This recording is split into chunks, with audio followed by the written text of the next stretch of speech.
afternoon.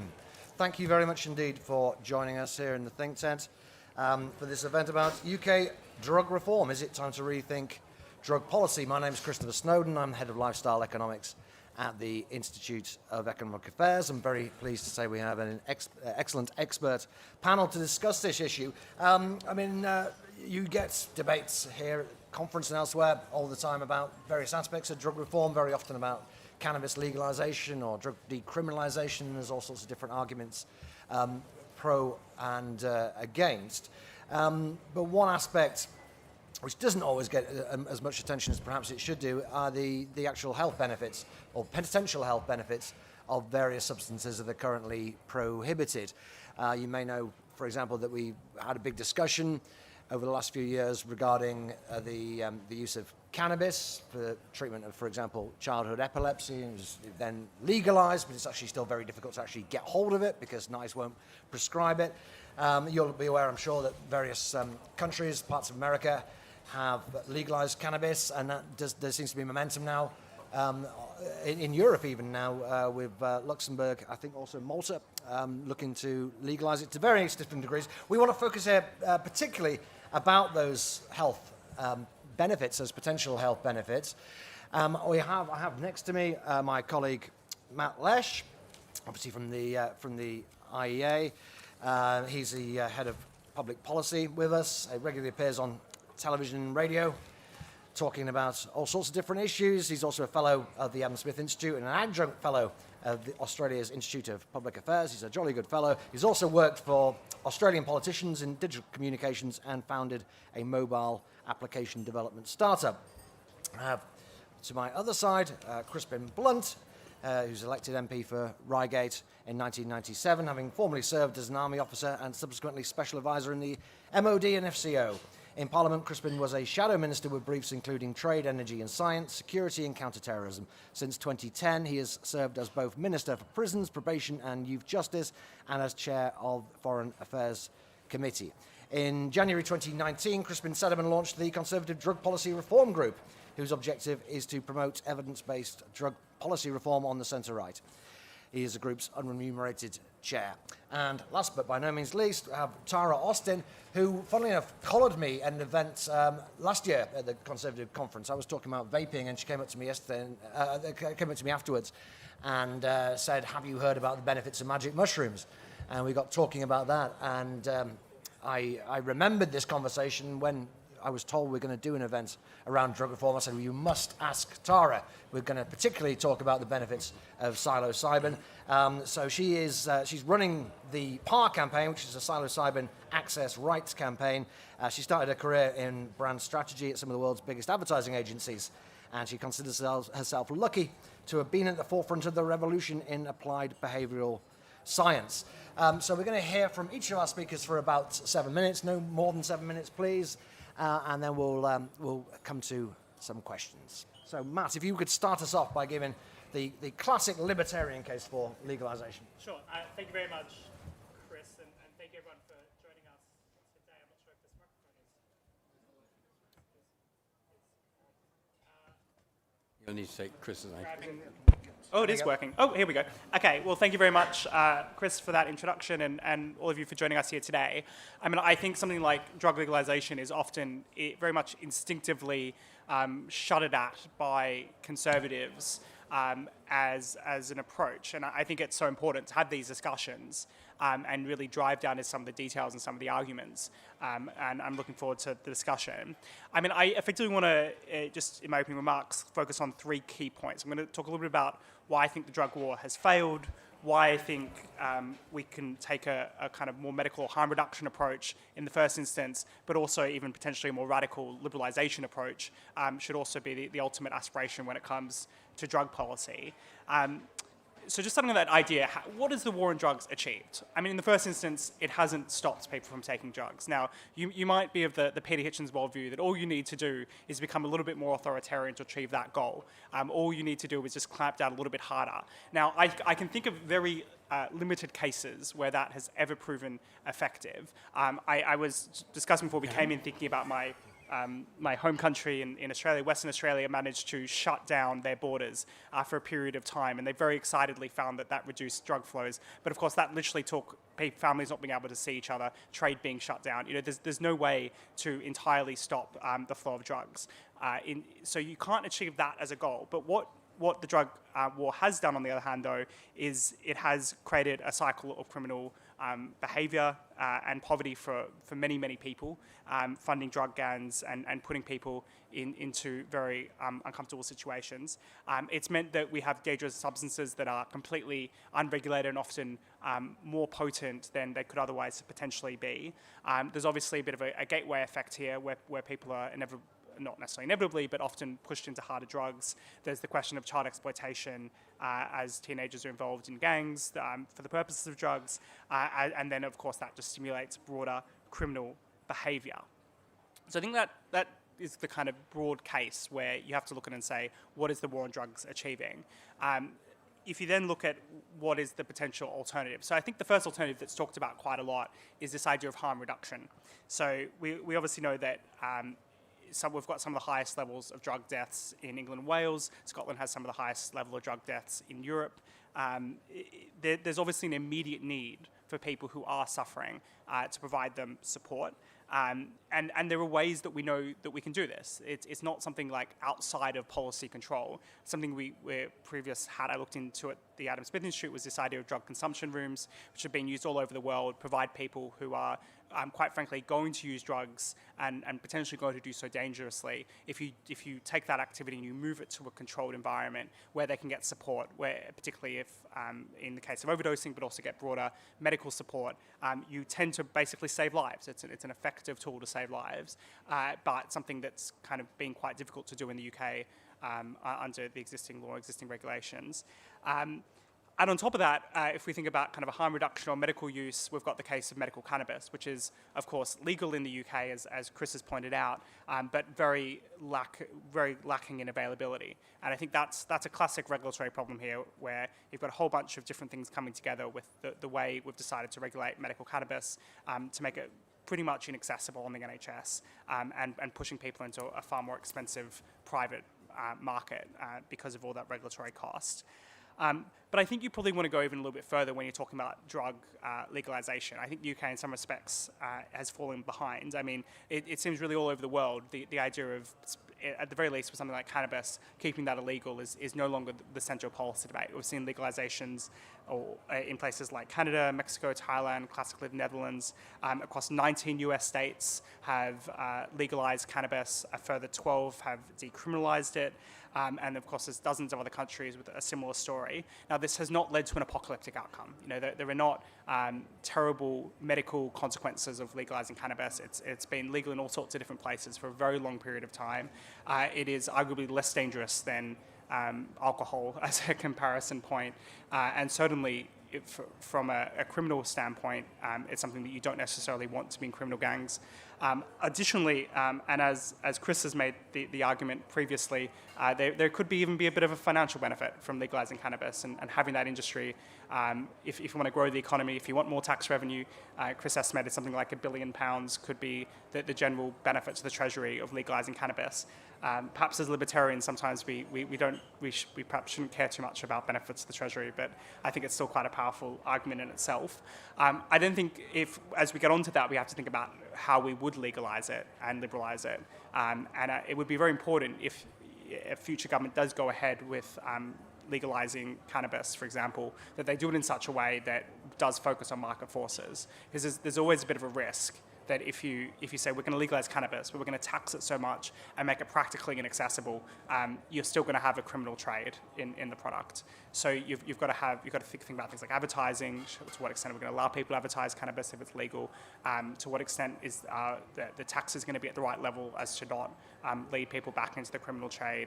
And you get to, I think, some quite interesting kind of technocratic questions where people on the kind of conservative or libertarian side of politics, I think, can make a big contribution to the cannabis legalization debate, because often it's very much seen as something that we must use every regulatory tool and tax extremely highly. But if that's the outcome of cannabis legalization, you're not going to get anywhere near as much of the benefit. I think I might leave it there in my opening thoughts on this and hand over to the rest of the panel. Thank you very much, Matt. Crispin, over to you.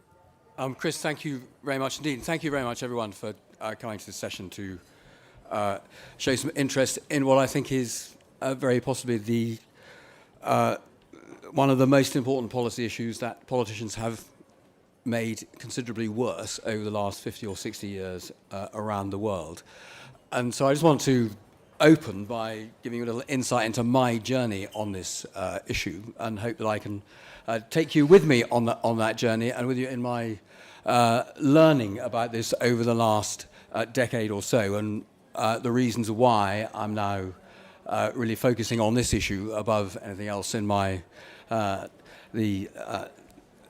dying days in Parliament of my career, because I will stand down at the next general election. So I've gone from being a generalist as chair of the Foreign Affairs Committee in 2017, and when I lost that chairmanship, then faced with a decision about what to do, then decided that there was no more important area than drugs policy.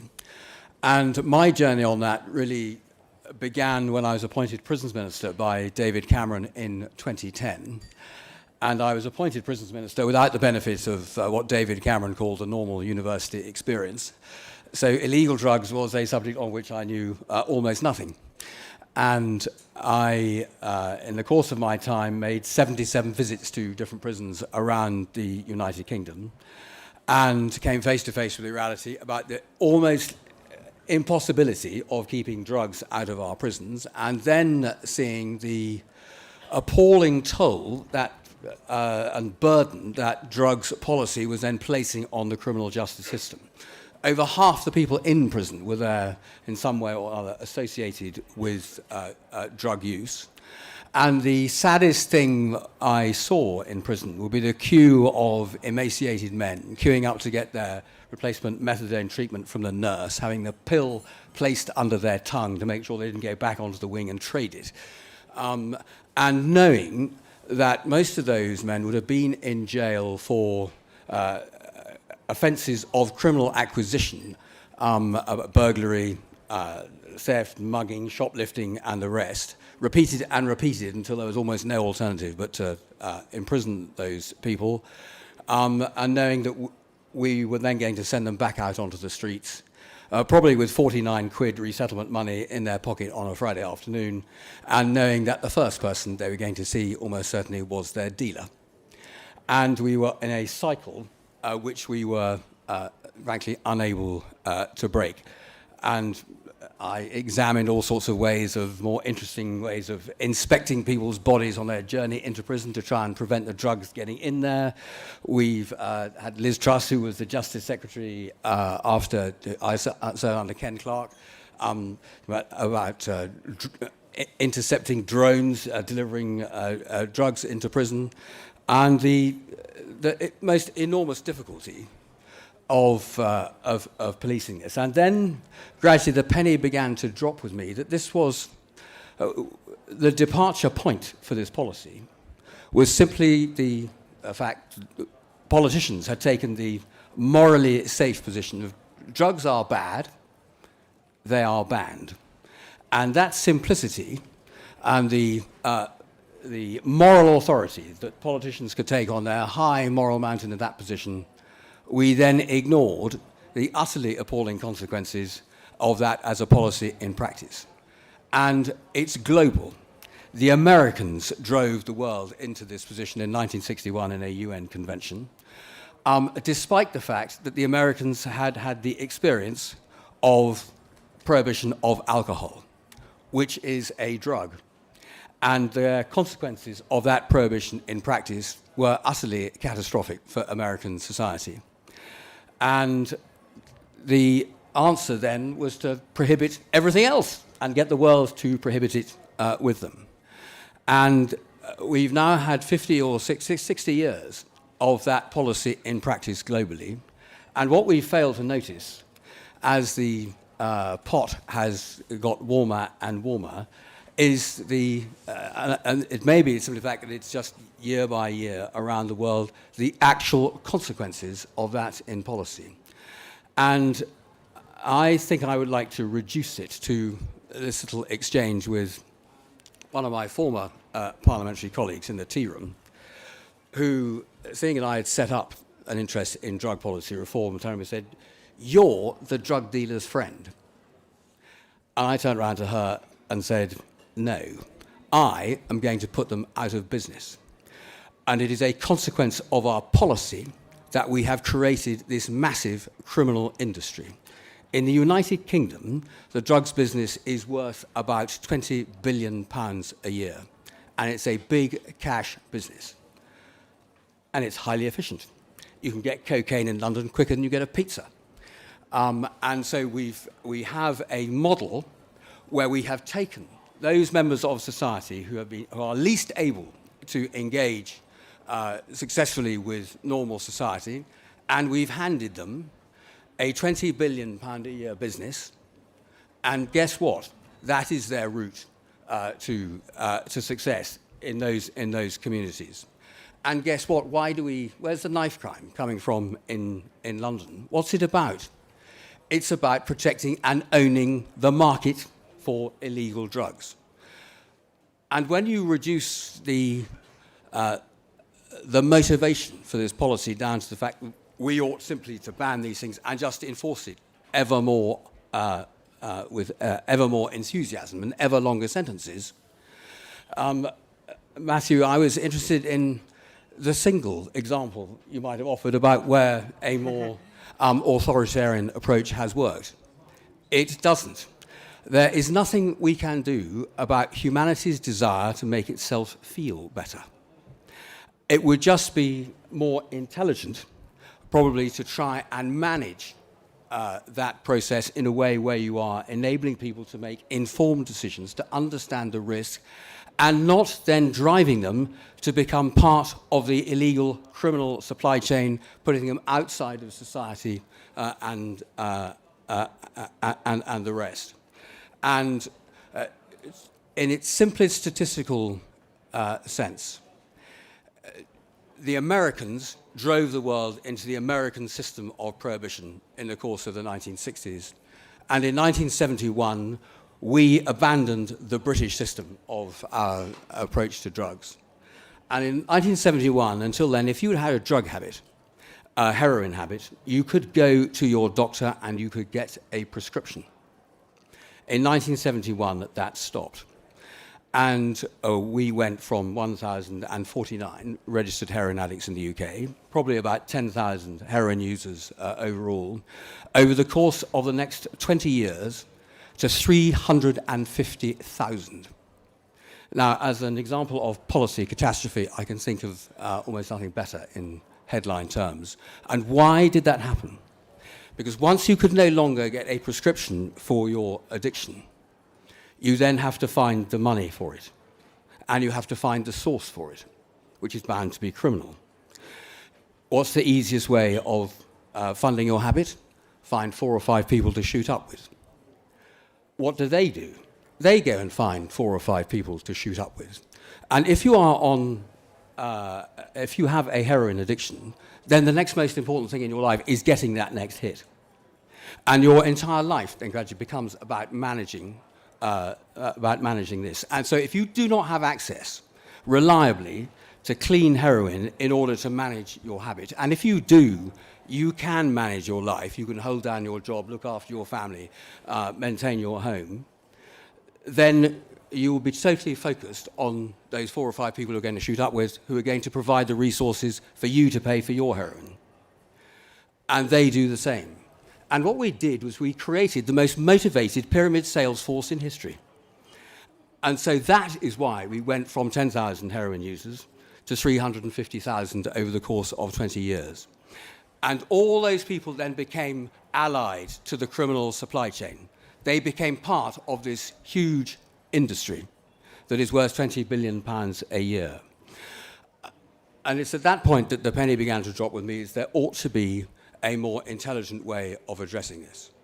And whilst I had came into this through the criminal justice perspective, what then I began to see when I started taking a much more profound interest in this is all the foregone opportunities for public health that we had paid the price for, and cannabis and the psychedelics as medicines are the first and prime example of this.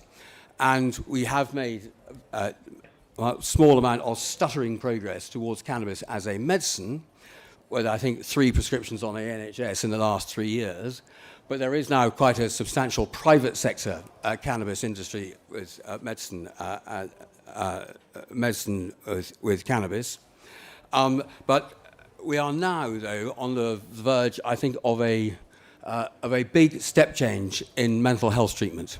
But it's 50 years later than it might have been, because the evidence was emerging about the beneficial effects of the psychedelic class of drugs on treatments for things like depression, PTSD, addiction, were emerging in the late 1960s. But that change to the American system of prohibition then just put a red line through authorized research into this space. And 50 years later, we are now seeing the opportunities, which Tara is going to talk about, then for the United Kingdom, if we are really intelligent in this space, to actually put a regulatory framework in place to assist research and to enable the United Kingdom then to be able to take a leading position about delivering a big step change in mental health provision, of having our psychiatrists and our psychotherapists being able to deliver effective treatment of some of the conditions that have been the most resistant to treatment in the UK. And if one is considering that 6,500 people a year commit suicide, and how many of those deaths could have been prevented with a decent potential of treatment, where people actually be able to unlock themselves from the spiral of decline that many of those conditions take them into, then we have done a serious disservice to those people over 50 years by abandoning research in this space. Now we've got the opportunity to put that right and to begin to do what we said we would do as Conservatives, which is to make the United Kingdom leading place for science and research, and then to take the industrial and economic benefits that come out from taking a leading place in this. So there are so many elements around drug policy from the criminal justice side, but the most exciting and positive developments are the ones that I'm going to speak about now. Leads us on very nicely indeed. Thank you, Crispin, for that. To Tara, will you please tell us all about psilocybin, starting, if you would, with what it is? Yes, well, this is the thing. Conference. I bring good news. I bring good news. Don't we need some of that? Don't we need some solutions, some answers, something that's going to change the way that we've been living? I think this might be, for some people in the room, that moment that you first heard about the internet or blockchain or Bitcoin, and it won't all make sense immediately, but over time it will, because the future, it's coming and it brings hope. Why do I spend all of my time and all of my money traveling around the country, world, talking to people about this medicine, which is not a drug, it's a medicine? I do it because every single person in this room, including me, every single one of us is affected by these big issues. You know someone with depression. You may have depression. You know someone with alcoholism, tobacco addiction, PTSD, anxiety, cluster headaches. The list goes on and on and on. But these big, intractable problems, like depression, like addiction, the things that we thought we couldn't solve for, well, I have news. We can, and we're doing it all over the world, with a little compound that is found in magic mushrooms. Yes, who would have thought it? And with using research that began way back when we first identified this compound. It's called psilocybin. You can say psilocybin, you can say psilocybin. It still begins with a P. It's very, we've called our campaign the PAR campaign because it's a little bit easier to talk about. But that stands for psilocybin access rights.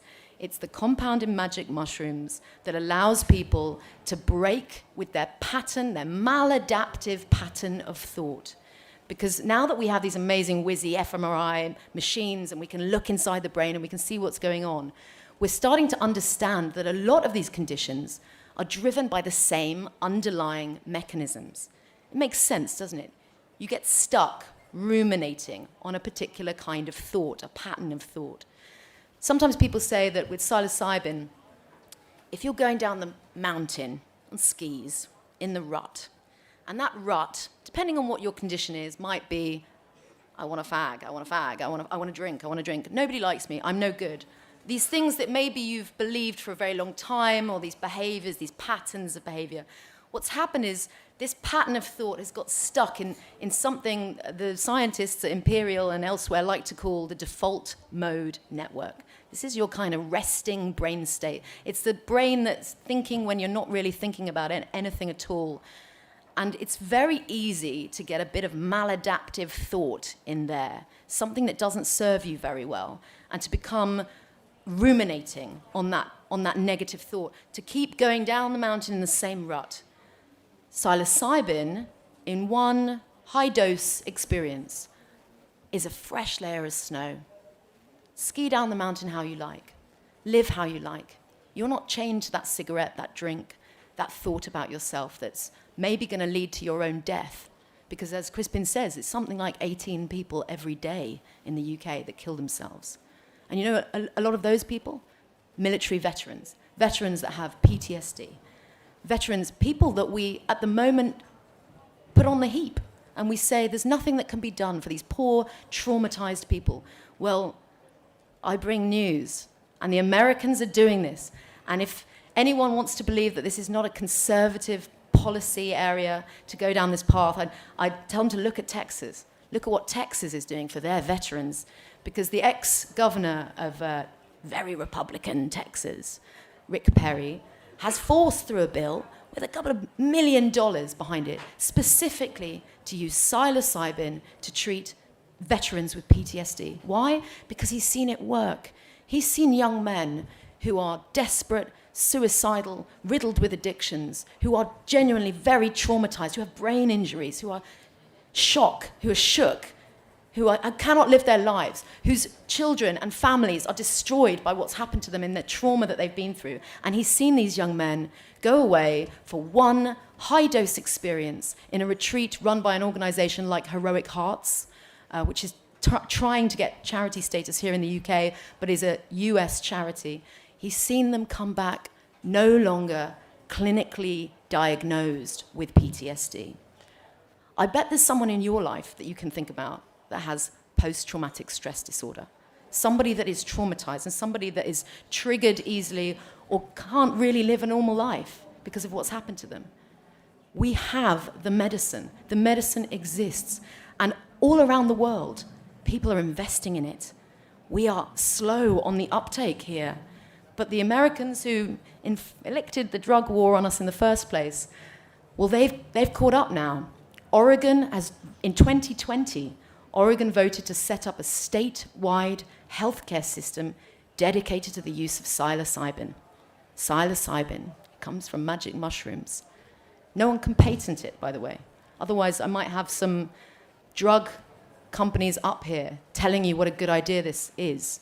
But instead, it's me, working for no money, just trying to tell everyone I can that there is hope, that these medicines do exist, and that this is expected to be a $10 billion industry by 2027, just down the road, 5 years away. $10 billion. We've got homegrown companies that are investing in this space, and not one of them is listed on the London Stock Exchange. No. One of the big companies just IPO'd last year for $2.3 billion in the US.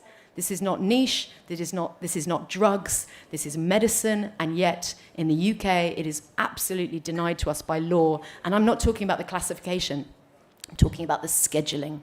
Whether or not it is medically available for researchers, whether or not people can access this to do more work, to do more research, to bring this to the public. And that's what our campaign is all about. We're not asking for declassification. We're not asking for people to be taking magic mushrooms or psilocybin capsules anywhere you might see it. We're asking for the medical establishment to be allowed to access these medicines. Morphine is a Class A drug and a Schedule II drug because every hospital pharmacy requires morphine. Psilocybin is a Class A drug and a Schedule I drug. This is madness, and it has to end. We must let the science do the science. But more than anything, know this, there is hope. Thank you very much indeed.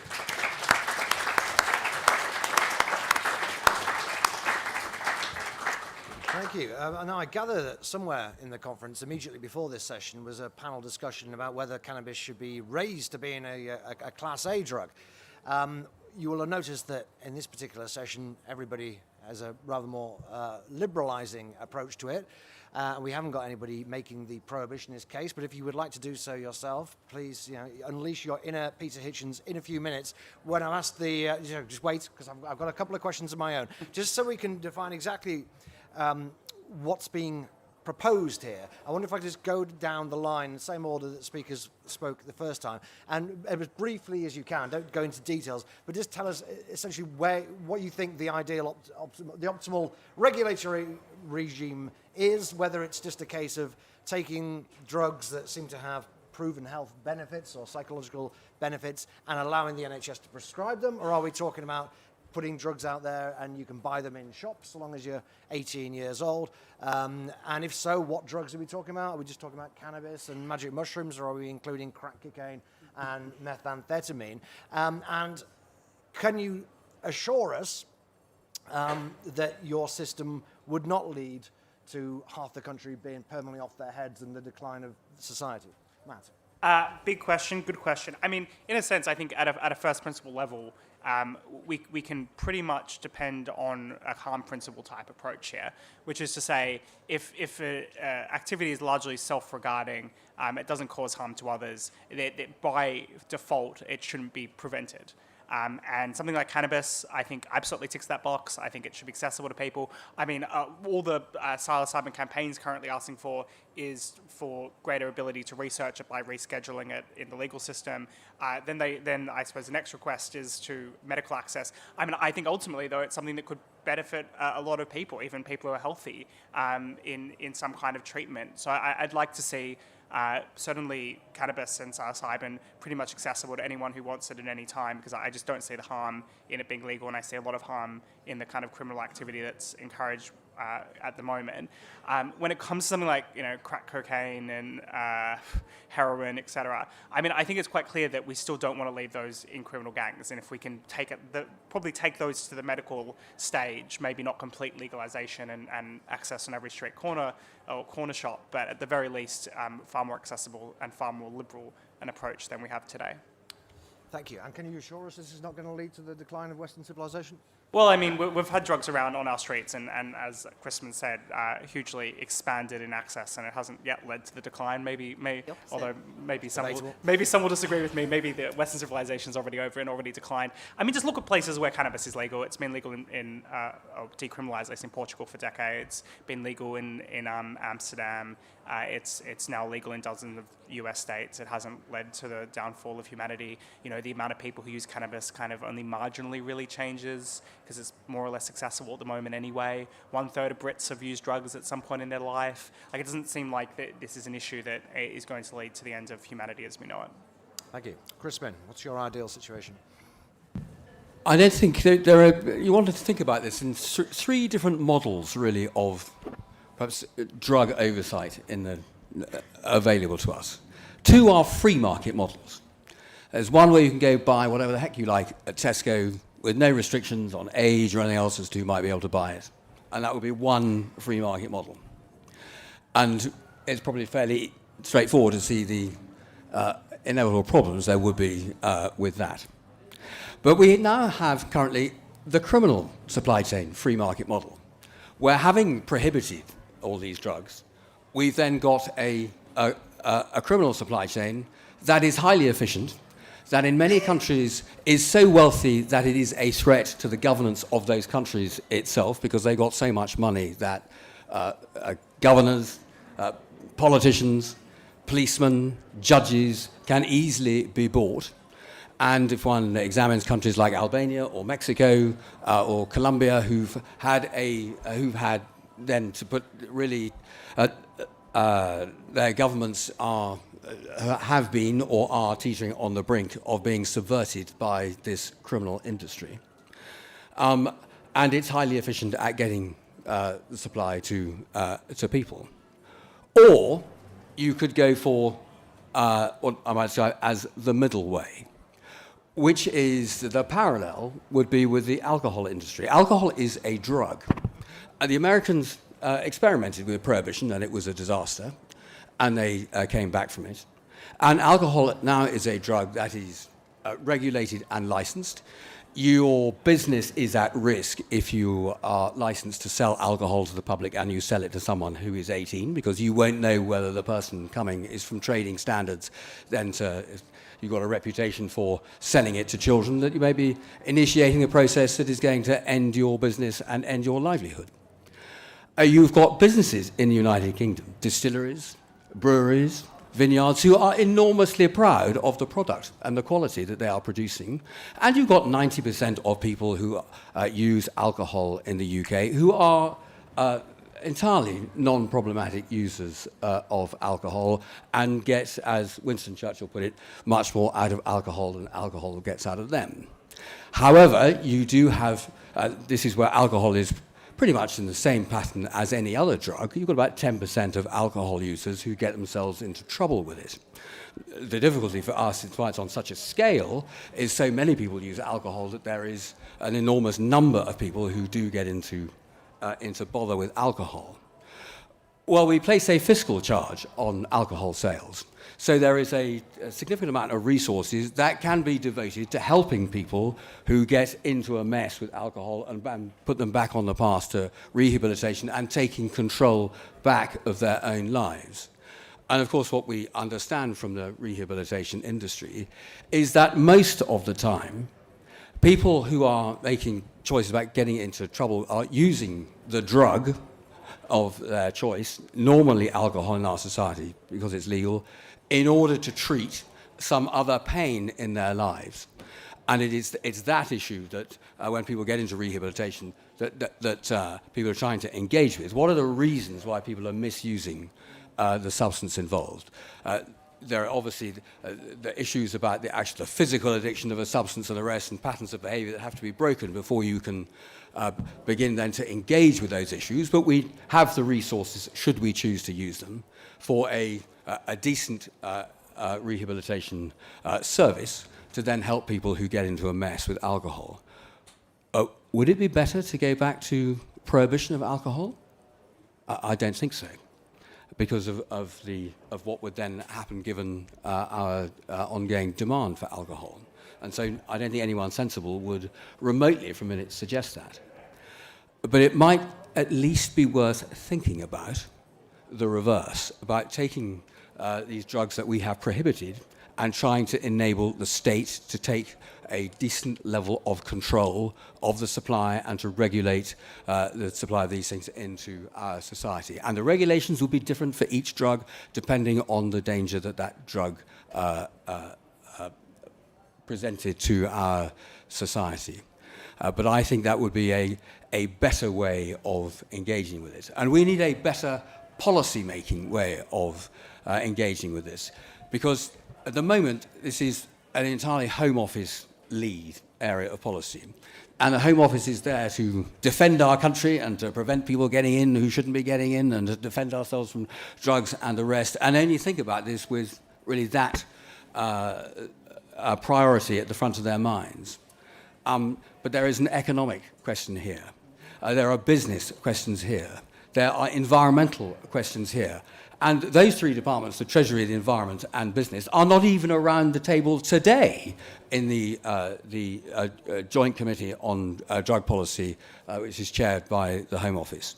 And it's about time that we got all the government departments who have an interest in this, which is obviously primarily health and education, as well as the three I've just named, as well as the Home Office, to actually be collectively making our policy and considering about how we can do a little better than we are doing now, because whatever is happening now is nothing short of catastrophic when we sit back and look at what the potential alternatives are. So I have no doubt at all that there must be a better way than the position we're in today. Before I go to Tara, can I just press you a little bit on that? I mean, under your regulatory regime, would it be possible for me, a consenting adult, to go into a shop or order online a gram of cocaine or a lump of opium to smoke in my own home recreationally?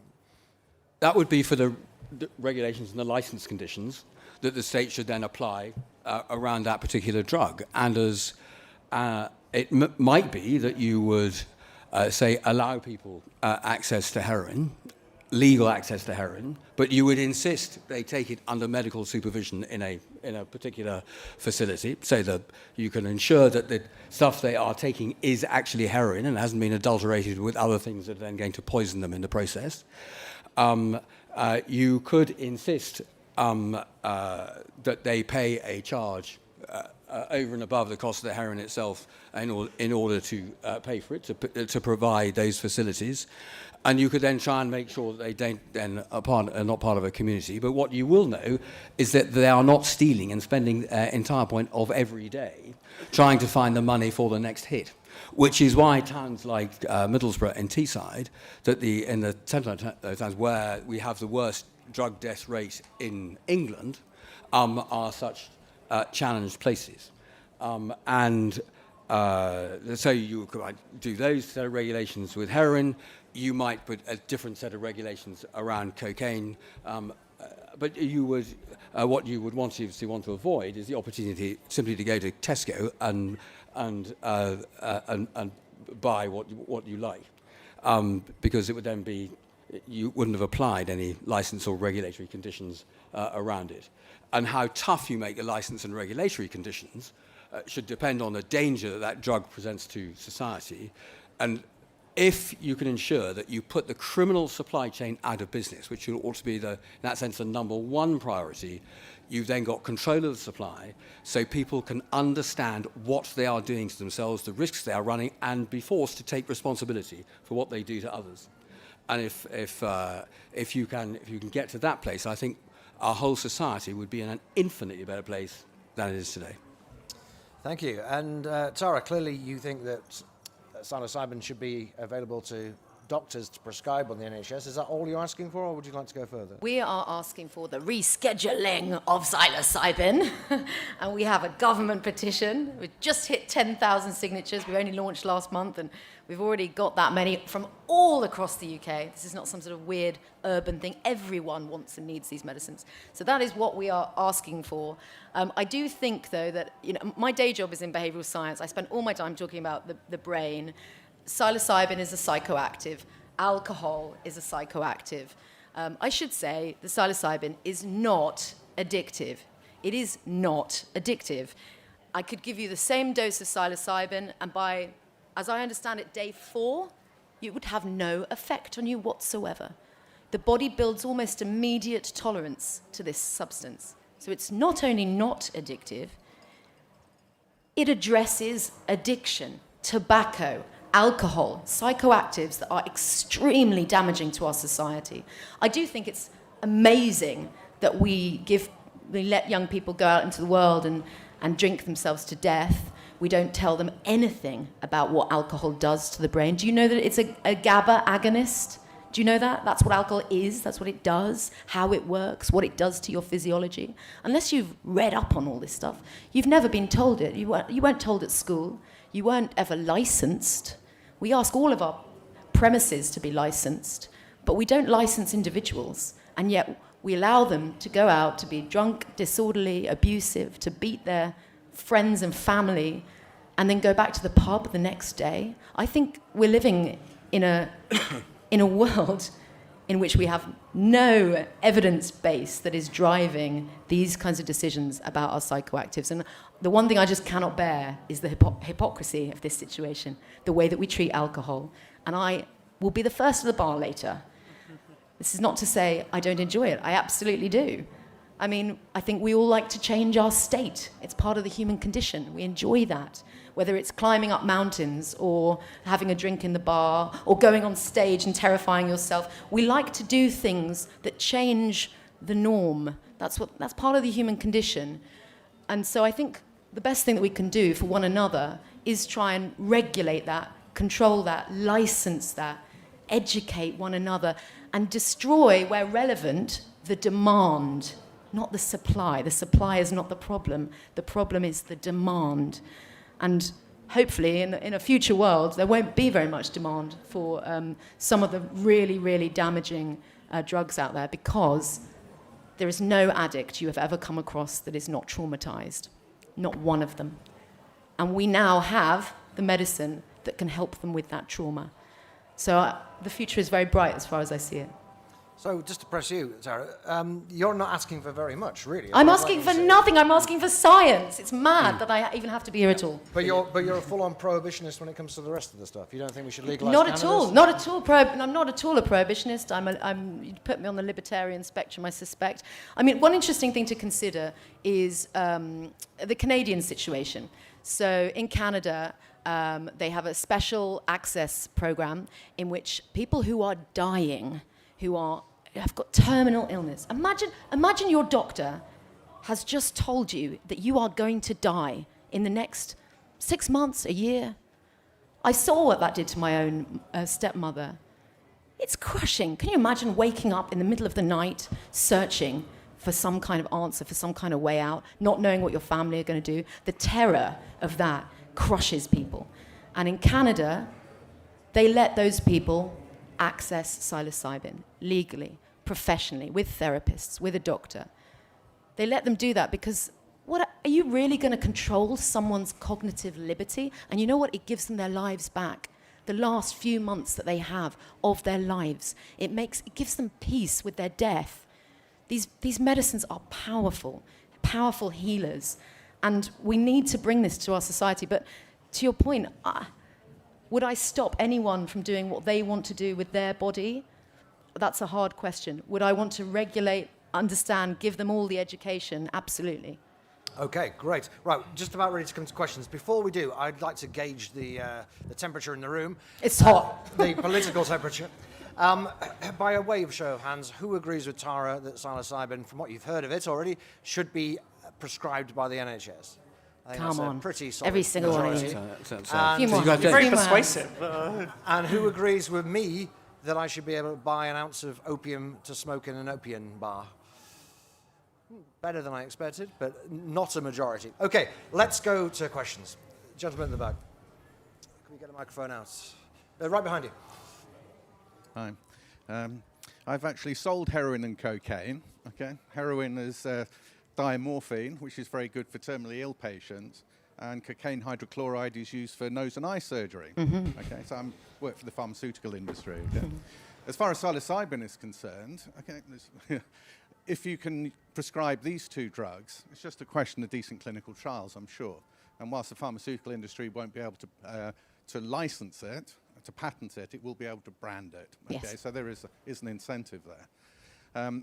On the subject of all the other illegal drugs, it's interesting we have this balance now between the harm done by having drugs illegal, okay, which is funding some of the world's nastiest people, and the harm done that would be done by having them illegal. Okay, and having a register of patients or people who would be using these drugs so you can give them support, treat them perhaps as mental health patients or as a medical problem rather than a criminal problem may help. But the issue is political. Okay, so I speak to constituents, and the public in general is against the idea of legalizing drugs. We can talk about alcohol, and we can talk Not about... our one. Yeah, well, it's not. But they will say, why do we need another one or another two or another three? We've got one. Thank you. Go another. There's more of a comment than a question, which is fine, but if we can go to it's also at the back there, please. Hi there, good morning. My name's Sasha. I'm the Managing Director of the Conservative Drug Policy Reform Group. And I just wanted to say, you asked the audience how many people would agree with consuming a gram of opium in their own house. But if I could ask the audience how many people would agree with reviewing the evidence emerging from states that are allowing that and seeing if there are any lessons that we could bring back to the UK, and whether if it is working in other countries, we should do the same here. Thank you. Can we just have one more and then we'll come back to the panel? I'm just going to stick at the back just for convenience here, but I will get to you in a second. This lady here. Hi, Thank you so much. So my name is Anastasia. Actually, I've been on a previous talk, and being here is actually a breath of fresh air because You were the one about upgrading yeah, cannabis to Class A. weren't you? cannabis to Class A. It was honestly ridiculous, and the data that was used was not just flawed; it was funny, honestly. So basically, Sorry, can you speak about it? Hold the microphone a bit saying close to there's you. no data One to second, let me support just the have something. arguments. So in terms of Netherlands, obviously that was brought in as an example. And we're talking about economy, right? So Netherlands is bringing 19 billion every year from this. And we're talking about drugs being a big business. So I think Crispin mentioned that it's a 20 billion a year business. So if we take it away from them, we're not only having more money from taxes, we also have a better product on the streets, which reduces harm. So it's actually beneficial not just for economy, but also we can reach more of our conservative goals as a party, having better product, harm reduction, and having less crime. So how do we actually go about it and make it happen? That's a question. Okay, anybody want to come back on those? Well, that's on the last point. The penny dropped with me as prisons minister, seeing just how big a driver of crime was our drug policy, and that our policy had put half of the people in prison that I was responsible for, at least, and those people working in cahoots were part of the drug supply chain of the criminal gangs who were driving this business, because we had put it beyond the law.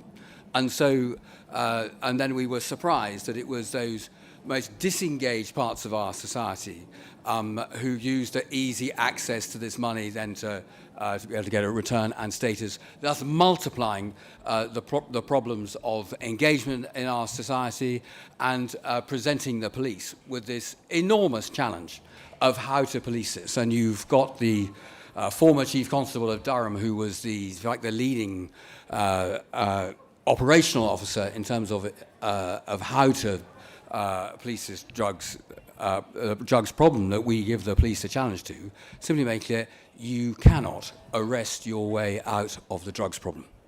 It is a physical impossibility. We simply do not have enough custodial places to manage if we try that as a strategy. And what he learnt in his time as a Chief Constable of Durham, where he mounted a multi-million-pound operation against the drug supply networks into County Durham, and he took them down.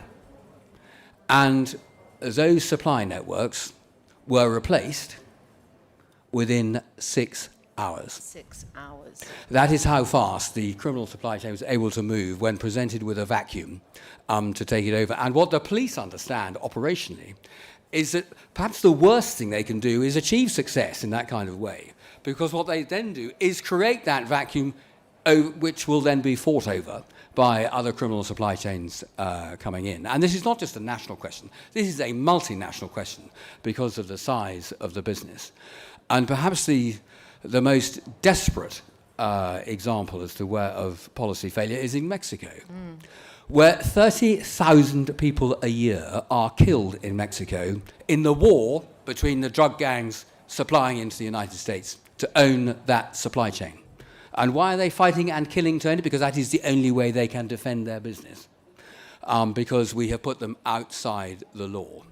And there might just be a better way of doing this if we are brave enough to enfranchise people with their own choice about their own health, their own responsibility, and give them the education and the understanding and ensure that what they are choosing to put in their body is actually what they think it is putting into their body, rather than putting a supply into the hands of people who will be utterly ruthless then about how they advance their business.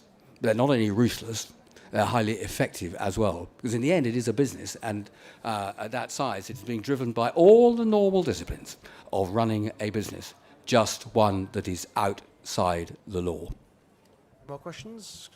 Can you come down the front, please. My mum's worried that I'll be sort of attacked by drug. Oh, she's serious about this. She said to me, "What if you put these people out of business, Tara?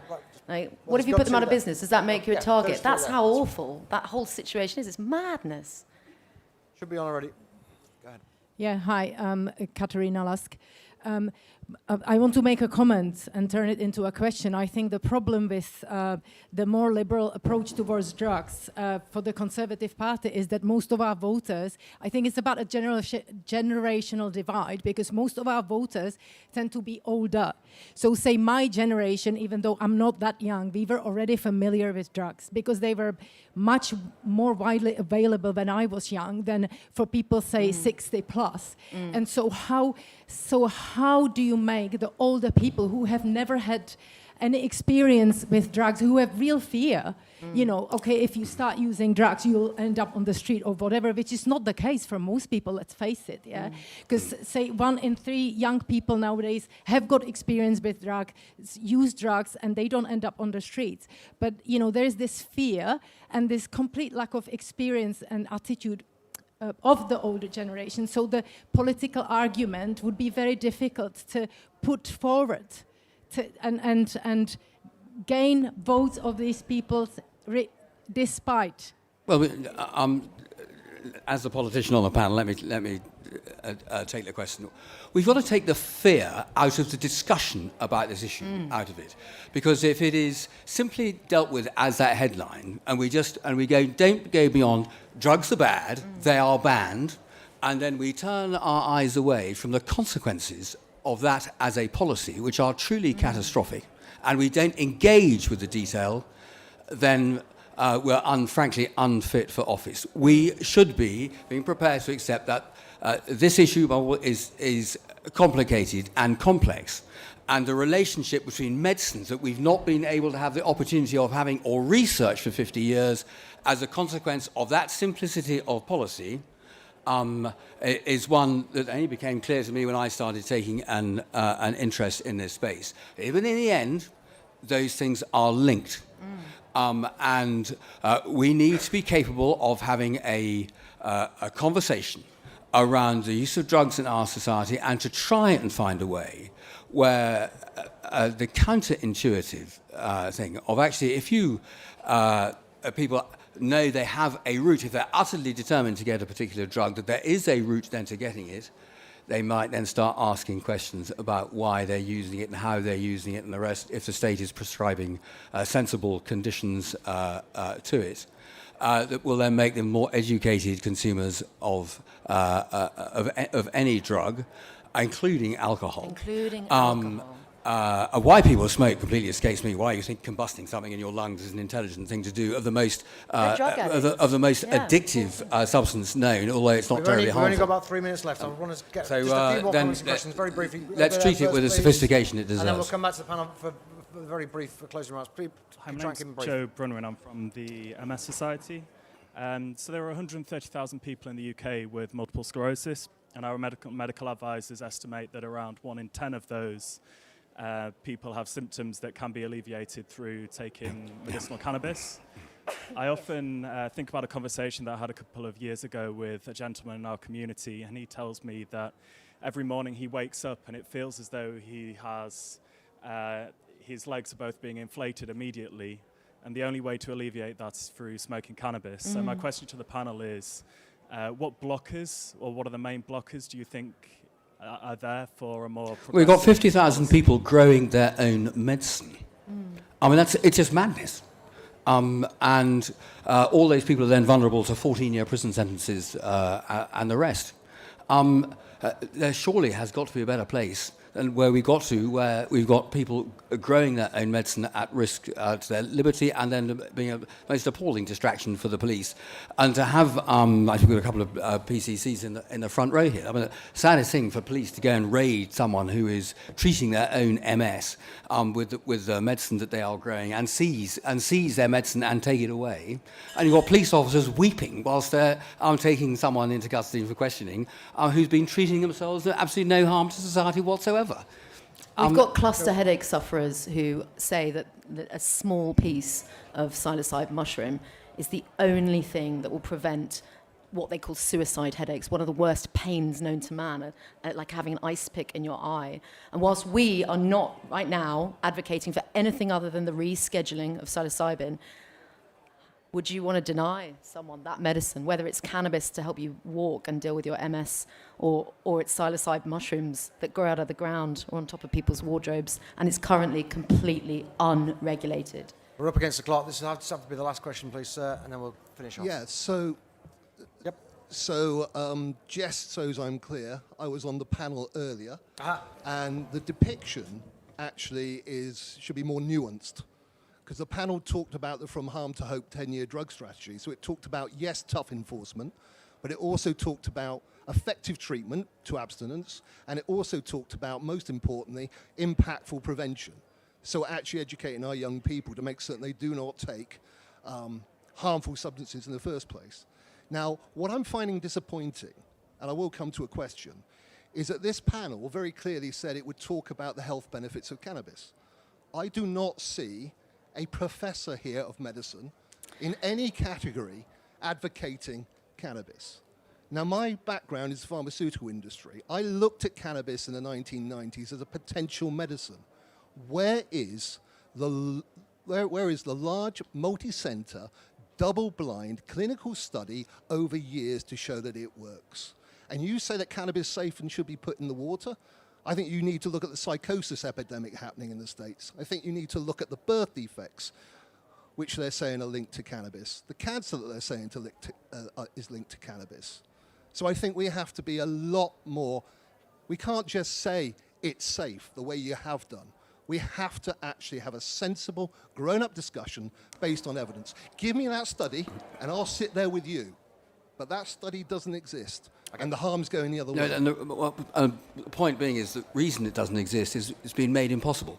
And so that's why we need to reschedule psilocybin, for example, so we can actually get to the place where you can have those kind of trials and then get the evidence then to play and to satisfy the medical profession that this stuff is safe to prescribe. And quite rightly, the medical profession is skeptical of these things. And you also have the difficulty of the fact that these are plant-based medicines, so it's not just about a simple molecules effect on else. So the design of these trials and everything else is expensive and difficult. But if you make it utterly impossible, then because of our regulatory framework, then it becomes the pharmaceutical industry is simply going to say, thank you very much, we'll carry on with the wretched medicines we've got now, which we produce at vast expense, which do very significant damage to people, not least those with MS and epilepsy and other conditions. And what we've done to our children with epilepsy is just shocking. The treatments they are driven through when they don't know why it works, but they know it does work. And if they can get access to the kind of medicines being made by the Dutch and others, and get their cannabis oil, and these awful, awful stories of where children are able to get access to stop them fitting, and we deny it. We all have an endocannabinoid system in our body. Did you know that? Every single one of us, it's different for you. Cannabis might be harmful or it might help you, but we need to do so much more research around that and what's your endocannabinoid system. So get on to the Home Secretary and make sure that the Home Secretary is going to drive the change necessary to actually say we can have science-based policy in this place and to enable us to do the research and to actually get into a better place. And so you can be up here. Sorry, we haven't got time for a dialogue. I just want to very quickly respond to a few points because I think they are genuine and important, and we don't want an epidemic of psychosis. I'm not sure the data is as clear about the causal effects here, but I think one point that we can make very, very importantly is that part of the danger is with the illegal market. It's the fact that it is unregulated. Yeah. You have the emergence of skunk, which is far more dangerous for people. Yes. In a legal market, you could have actually a lot less dangerous, a lot less risk of the consequences you're talking about. If we want the reason why there aren't the trials, quite frankly, is because there's not that much money to be made in cannabis. Therefore, a pharmaceutical company is not going to fund a double-blind, $100 million study. And I think there should be, but I think at the same time, if we're going to do a cost-benefit analysis, the cost-benefit analysis is very much, we've got a huge cost in criminal activity, we've got a huge cost in terms of people's liberties, people's freedom to make their own choice, to get the kind of medicine that they might need to deal with their suffering. And I think it's just absolutely unethical not to respond to that with a liberal approach. And I'm afraid we have to leave it there. I'm sorry we didn't get to your question earlier. Just as Don't things take are my hotting word up, for it. but We've got loads and loads and we loads have and loads of another data. event starting very shortly. It's about what next for the railways. Thank you very much for coming. We've had a full house throughout. I was a bit worried that we wouldn't have one for this, but it's great to see. So railways is up next. I'll be back here at 3:15 on a panel about should smoking be banned for good. And the final panel of the day is the cost of living crisis is the worst to come. Thanks very much.